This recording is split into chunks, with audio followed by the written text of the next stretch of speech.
కేంద్ర ప్రభుత్వ విధానాలతో ప్రజలు సమస్యలకు గురవుతున్నారని కాంగ్రెస్ సీనియర్ నేత రాహుల్ గాంధీ వ్యాఖ్యానించారు. దేశమంతా అదానీ గురించి మాట్లాడుతోందన్న రాహుల్, మోదీ అదానీకి మధ్య సంబంధమేంటో ప్రజలకు చెప్పాలని అన్నారు. ప్రజల సమస్యలను నేరుగా తెలుసుకునేందుకే భారత్ జోడో యాత్ర చేపట్టినట్లు తెలిపారు. పాదయాత్రలో నిరుద్యోగం, ధరల పెరుగుదల, రైతుల సమస్యలే కనిపించాయని తెలిపారు. ప్రస్తుతం రాहुल गांधी మాట్లాడుతున్నప్పుడు లైవ్ చూద్దాం. कि ये विंड पावर का प्रोजेक्ट है, ये अदानी जी को देना है, तो ये रही आपकी फॉरेन पॉलिसी. ये हिंदुस्तान की फॉरेन पॉलिसी नहीं है, ये अदानी जी की फॉरेन पॉलिसी है, उनके बिजनेसेस बनाने की फॉरेन पॉलिसी है. अब यात्रा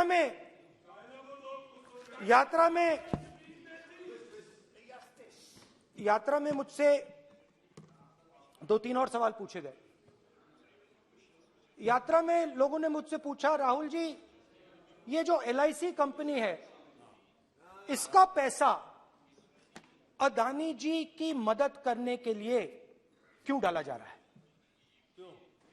उन्होंने ये भी पूछा कि अदानी जी के जो शेयर्स हैं बड़े वोलेटाइल हैं, उसमें LIC का पैसा क्यों डाला जा रहा है? तो मेरा कहना है कि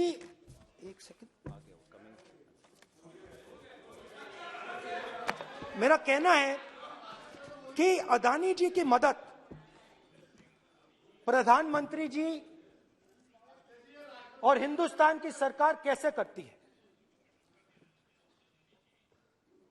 हजारों करोड़ रुपए हिंदुस्तान के पब्लिक सेक्टर बैंक्स अदानी जी को मिलता है. 27,000 करोड़ रुपए SBI, PNB 7,000 crore, bank of Baroda 5,500 crore, ये मैं लिस्ट चलती जाएगी. LIC का exposure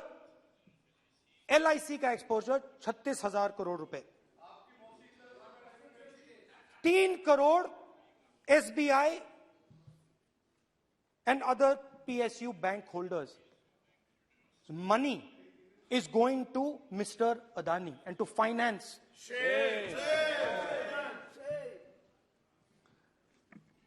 Now, of course, there is another question. तो मदद कैसे हो रही है? हिंदुस्तान के पब्लिक सेक्टर बैंक्स का पैसा, LIC का पैसा नरेंद्र मोदी जी, अदानी जी को दिया जा रहा है. अगर कोई सामने खड़ा हो जाता है, जैसे जीवी के लोग खड़े हुए, ED, CBI एजेंसीज आ जाती हैं, उनको परे कर देती हैं. तेलंगाना में भी एक पोर्ट का उदाहरण था, मगर मेन सवाल और सबसे इंटरेस्टिंग सवाल दूसरा है. कुछ दिन पहले ये हिंडनबर्ग रिपोर्ट आई, उसमें लिखा था कि अदानी जी की हिंदुस्तान के बाहर शेल कंपनीज हैं. ये जो शेल कंपनीज हैं, सबसे पहला सवाल है, ये हैं किसकी? ये किसकी है मॉरिशस में जो शेल कंपनीज हैं? और ये जो हजारों करोड़ रुपया ये शेल कंपनीज हिंदुस्तान में भेज रही हैं, ये किसका पैसा है?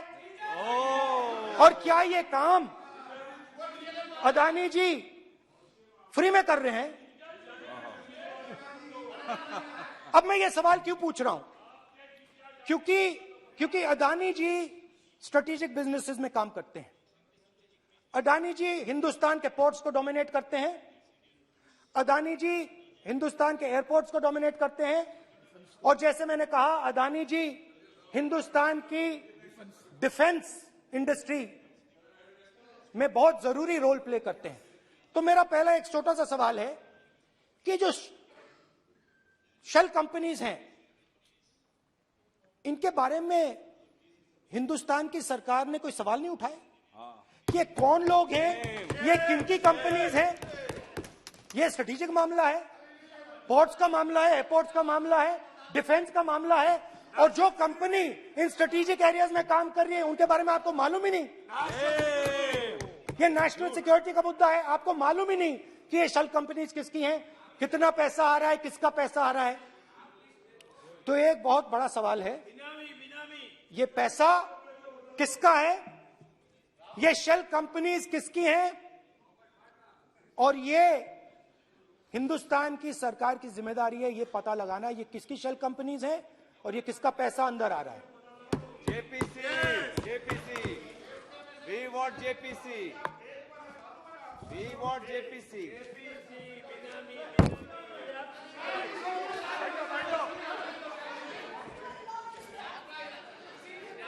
अच्छा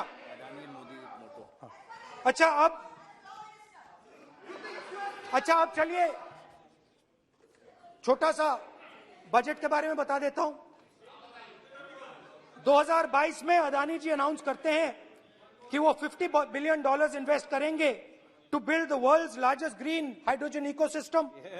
और इस बजट में बीजेपी की सरकार निर्मला सीतारमण जी कहती हैं हम ग्रीन हाइड्रोजन के लिए बहुत ह्यूज इंसेंटिव्स देंगे, 19,700 करोड़ रुपए हम ग्रीन हाइड्रोजन के लिए देंगे, मतलब अदानी जी को देंगे। बजट में अदानी जी के लिए 50 नए airport, coastal shipping, horticulture, grain storage, ये सब काम आप कर रहे हैं। तो मेरे सिर्फ कल प्रधानमंत्री जी कल भाषण देंगे, मेरे उनसे 2-3 छोटे से सवाल हैं। मेरा प्रधानमंत्री जी से 2-3 सवाल हैं।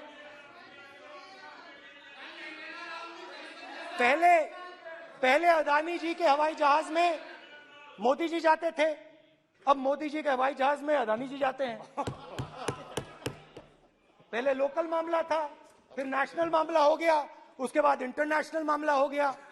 अदानी जी के लिए बोरिस जॉनसन का बेटा काम करता है, आपको पता नहीं मालूम है या नहीं मालूम? भाई सॉरी, नहीं बेटा भी, भाई काम करता है। तो ये मामला पहले गुजरात का मामला था, फिर ये हिंदुस्तान का मामला हुआ, अब ये इंटरनेशनल मामला हो गया है। तो मेरा सवाल प्रधानमंत्री जी से, और सिंपल सवाल है, प्रधानमंत्री जी आपकी फॉरेन ट्रिप्स पे अदानी जी और आप कितनी बार एक साथ गए? अदानी जी, how many times did you travel together with Adani ji? How many times did Adani ji join you later on a visit? How many times did Adani ji travel to a country immediately after you did? And in how many of these countries after you visited did Adani ji get a contract? Also an important question, जरूरी सवाल, अदानी जी ने BJP को पिछले 20 साल में कितने पैसे दिए हैं?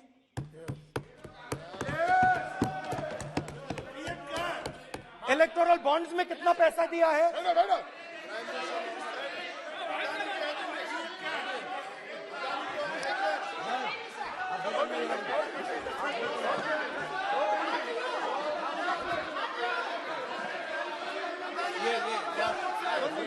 And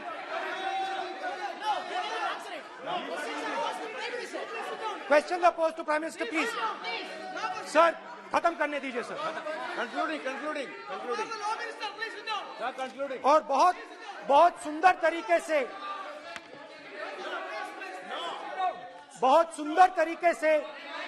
वो और मैं सिर्फ इतना कहना चाहता हूं, राहुल जी अभी आप सीनियर एमपी हो गए हैं, आप एक सीनियर एमपी हो चुके हैं। हम लोग एक्सपेक्ट करते हैं कि इस सदन का सदस्य होने के नाते जो भी बातें आप करेंगे गंभीरता से आप बात करेंगे। बाहर आप जो भी भाषण देते हैं हम लोग उसको रोक नहीं सकते हैं। इस सदन के अंदर में जो भी बात कही जाती है पूरा गंभीरता के साथ, प्रमाण के साथ कहे जाना चाहिए, ये परंपरा है। और राहुल जी ने कहा कि प्रधानमंत्री विदेश घूमने जाते हैं, तो मैंने आज वो जो युवाओं ने मुझसे सवाल पूछा था कि अदानी जी की इतनी बिजनेस एक्यूमेंट कहां से आई, इतने अलग अलग सेक्टर्स में अदानी जी ने कैसे सक्सेस प्राप्त की, अदानी जी के बारे में पूरी दुनिया को स्टडी करनी चाहिए, हार्वर्ड यूनिवर्सिटी को स्टडी करनी चाहिए कि पॉलिटिक्स के बीच में और बिजनेस के बीच में कैसा रिश्ता होता है। India is a case study and prime minister Narendra Modi should be given a gold medal in this. Now बहुत अच्छी तरह बीजेपी के जो पिछले स्पीकर थे उन्होंने मेरे भाषण को इंकैप्सुलेट किया मेरे लिए बहुत अच्छी तरह। आपने जो मैं सोच रहा था आपने उससे और भी अच्छी तरीके से बोल दिया।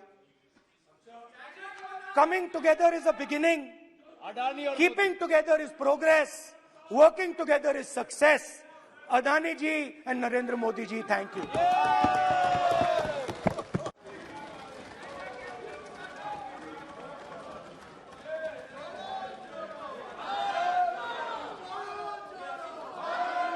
भारत जुड़ा हुआ है, चिंता मत करो। श्रीमती कनिमोजी, माननीय सदस्य मैं आग्रह कर सकता हूं, सदन आपका है। कोई अपनी यात्रा पर चर्चा करता है, कोई करता है, अच्छी हो राष्ट्रपति अभिभाषण पर चर्चा करो आप, तो ठीक लगेगा।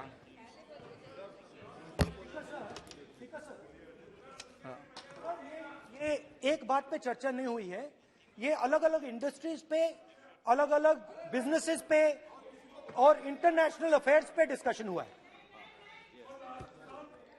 नहीं, एक मिनट प्लीज बैठिए। नहीं, प्लीज बैठिए। पर अपन को सदन के बाहर ये भी टिप्पणी नहीं करना चाहिए कि अध्यक्ष महोदय माइक बंद कर देते हैं या हमें नहीं दिखाते, ये भी टिप्पणी करना उचित नहीं है। क्योंकि सर अध्यक्ष जी बट रियलिटी है, आप माइक बंद कर देते हैं। आप एक मिनट प्लीज बैठे, प्लीज आप बैठिए, मैं बैठा हूं ना, प्लीज बैठिए। नहीं, मेरा है कहना, आप पूरे समय बोले, आज नहीं आपका, आप बोल लें फिर।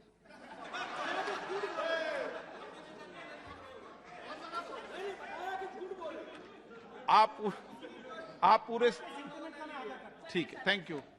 कनिमोजी जी,